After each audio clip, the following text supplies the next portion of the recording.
Tempers flaring and tensions hitting a boiling point at a Senate intelligence hearing today. Our country's top intelligence leaders were in the hot seat, being grilled in the fallout from that explosive article by The Atlantic. It accused the Trump administration of adding the publication's editor-in-chief, Jeffrey Goldberg, to a group chat on the Signal app discussing a highly sensitive bomb operation in Yemen. That article is now raising major concerns about national security, and senators are demanding answers. Senator Michael Bennet had a very heated exchange with CIA Director John Ratcliffe. Let's play back some of that.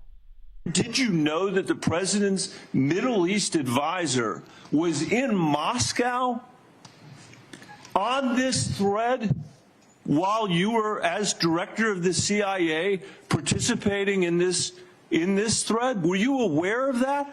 Are you aware of that today? I'm not aware of that today. This sloppiness, this incompetence, this disrespect for our intelligence agencies and the personnel who work for them is entirely unacceptable. It's an embarrassment. Senator, you need to do better. Now, defense officials claim that the group chat app had no classified information about the military strikes on Houthi rebels. Now, that chat included a total of 18 people. Goldberg said some of the names in the group appeared to be Vice President J.D. Vance, Secretary of State Marco Rubio, Defense Secretary Pete Hegseth, and the Director of National Intelligence Tulsi Gabbard. Now, in that thread, Secretary Hegseth shared operational details about the strike, including the timing, the targets, and the types of weapons used. After the strikes, the group exchanged emojis, or actually the text exchange, they exchanged emojis, including flames, fist bumps, and American flags.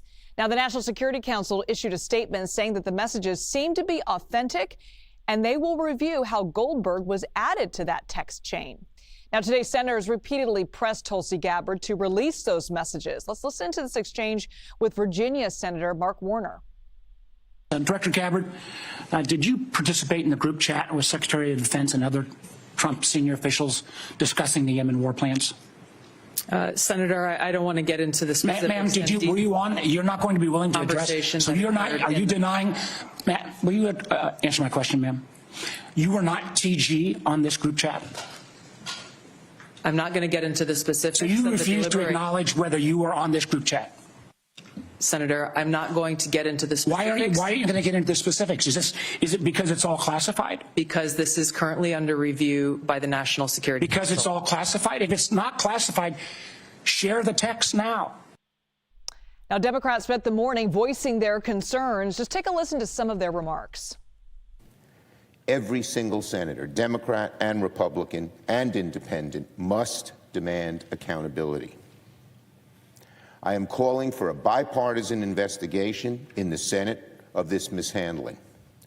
I am also calling for the defense IG to fully investigate. This is too serious not to know exactly what happened, why it happened, and how to prevent it from ever happening again. Instead of accepting responsibility outrageously, Secretary Hegseth attacked the journalist and called him deceitful. He took the deny till you die approach, even though these messages were already authenticated by the National Security Council spokesperson. Secretary Hegseth's refusal to accept responsibility yesterday was eerily similar to the way he conducted himself during the confirmation process. I fear how he will react to future moments. Now, across the aisle, Republicans are looking to write this whole thing off as a mistake. House Speaker Johnson seemed to downplay the possibility of anybody getting fired over this leak. Take a listen. They've acknowledged that there was an error, and they're correcting it. And I would have asked the same thing of the Biden administration. I don't think anyone should have lost their job over that because an errant number, found its way onto a dialogue between leaders. It's a mistake, but we got to correct it going forward, and they will. CBS News congressional correspondent Nikole Killion joins us now from Capitol Hill with more on this. Nikole, great to be with you. That intelligence hearing started back up soon behind closed doors, is set to start back up if it hasn't already. What has stood out to you so far? Well, obviously, many lawmakers, as is the case with a lot of these hearings, still want answers. I mean, you heard Senator Mark Warner there demand to Tulsi Gabbard, then show me the text. And obviously, there was a lot of back and forth about whether or not that information on the text chain was classified or not. At one point, Tulsi Gabbard said that she was going to defer to the Defense Secretary, Pete Hegseth, but she got a response back from Maine Senator Angus King, who said, yeah, but you're the Director of National Intelligence. In essence, you should know what's classified or not. So there were a lot of pointed exchanges there. What this means as far as next steps remains to be seen. There are obviously calls among some congressional Democrats to launch an investigation into this. Many congressional Republicans seem more reticent, and as you mentioned earlier, are kind of writing this off as just an errant mistake. But when it is a matter involving national security, many lawmakers don't necessarily see it that way and think it should be taken more seriously. We know that Atlantic article is the talk of Washington today, and it's expected to come up in other hearings happening on the Hill. What more can you tell us about those?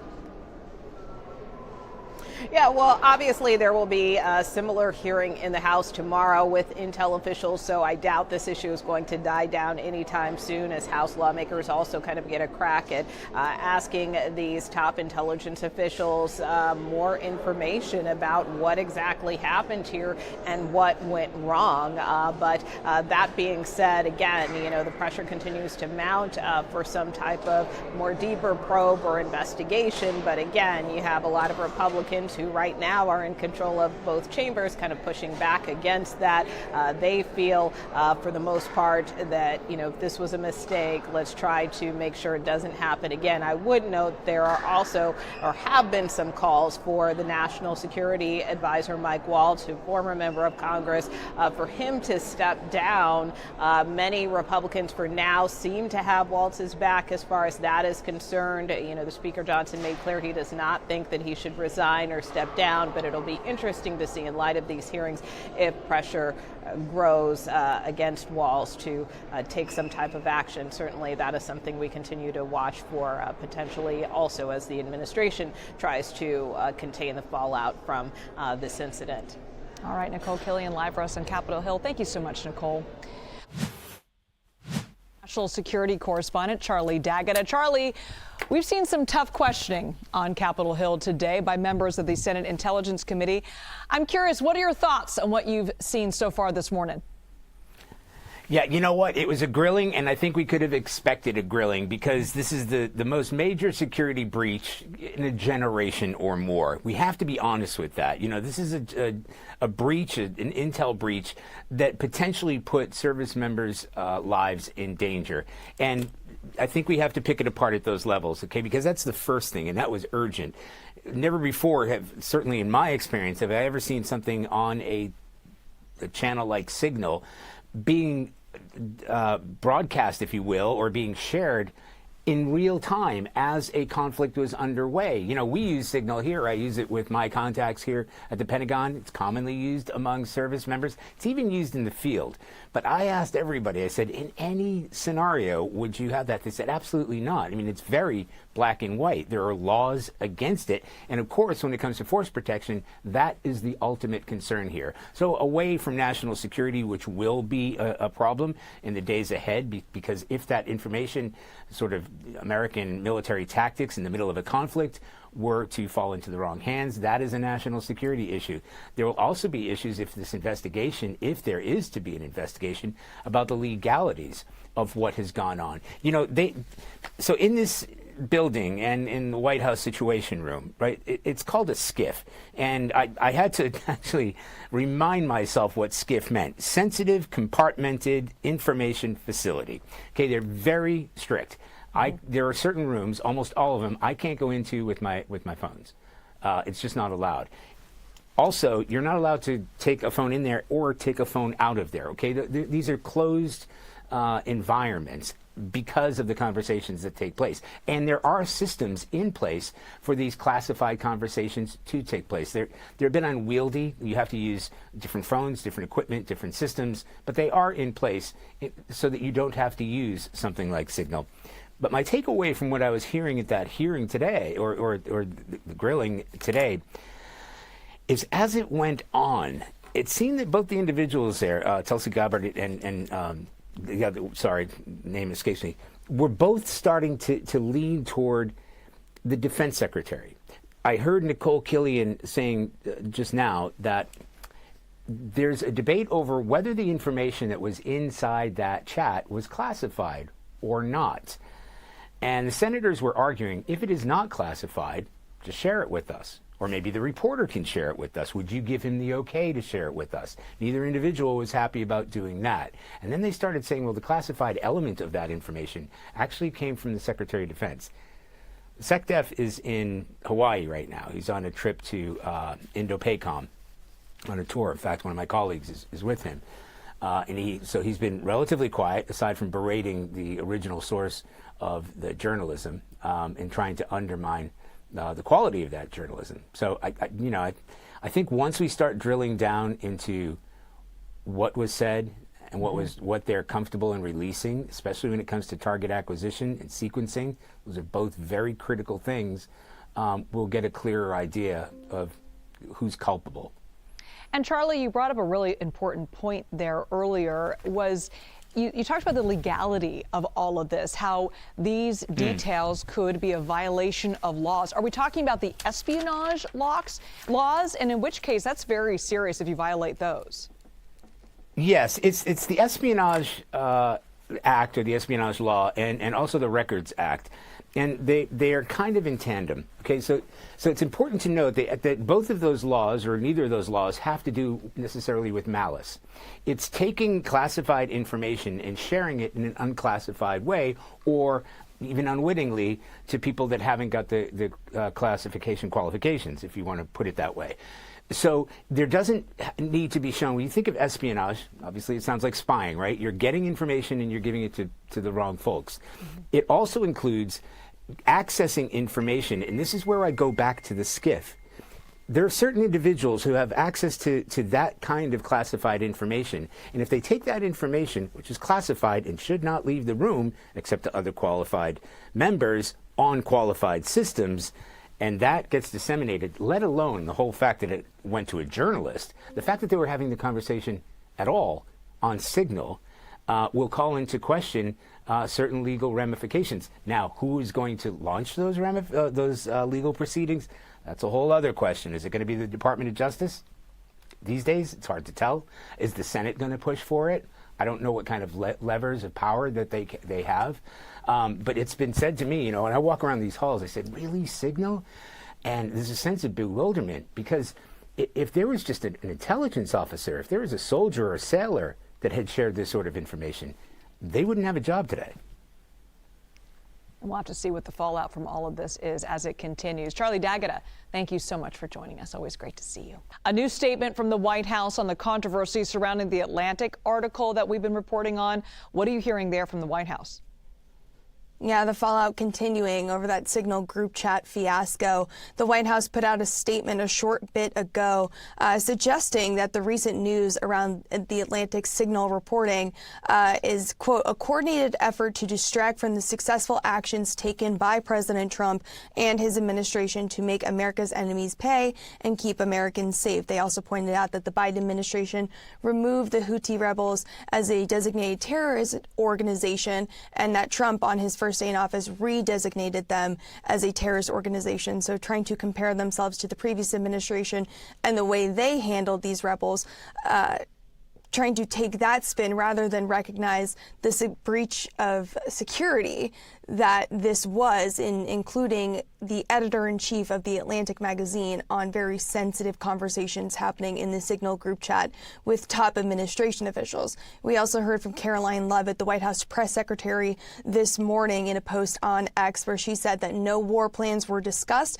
no classified materials were sent on the thread, and the White House counsel's office has provided additional guidance on the platforms that top administration officials should be using when having any sort of conversation. And we can report that Signal is among some of the top communications platforms used with top Trump administration officials. It's very popular. A lot of them like to conduct their conversations using Signal, but we do know now that is something that is under review, under consideration of whether or not they should continue to be using this commercial platform to be discussing not only sensitive information like war plans, but also just day-to-day communications that they're having with each other, with people outside of the administration, with reporters, people all over Washington. All right, yeah, we're going to be hearing more about this, I have a feeling.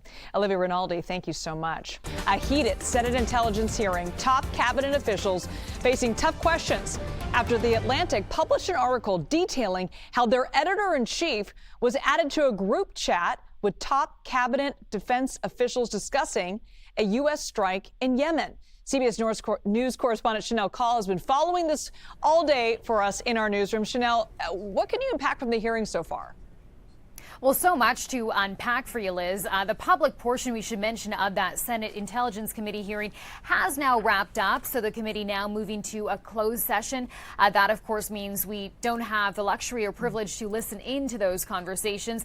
But before that recess this afternoon, there were a lot of really heated, really fiery moments, including this one, where Democratic Senator Mark Kelly really pressed the Director of National Intelligence, Tulsi Gabbard, on what was discussed in that Signal group chat. In the signal chain that we have been talking about, was there any mention of a target in Yemen?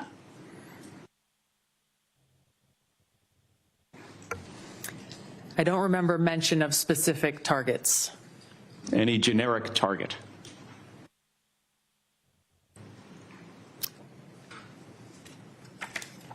I believe there was discussion around targets in general. Mr. Ratcliffe. I think that's consistent with my recollection. Again, I don't have access to that. And also today, Liz, both Gabbard and CIA Director John Ratcliffe were asked whether the information in that text thread was classified. Both of them repeatedly said it was not. Democratic Senator John Ossoff also grilled Ratcliffe about this. Director Ratcliffe, this was a huge mistake, correct? No. A national political... Hold on. No, you Let me hold answer. on. No, Director Ratcliffe, I asked you a yes or no question, and now you'll hold on. A national political reporter you can characterize it how you want. Was made privy to sensitive information about imminent military operations against a foreign terrorist organization. Mistake of adding a reporter, and that wasn't a huge mistake. That wasn't a huge mistake. Well, I think they characterize it as an embarrassment. This is utterly unprofessional. There's been no apology.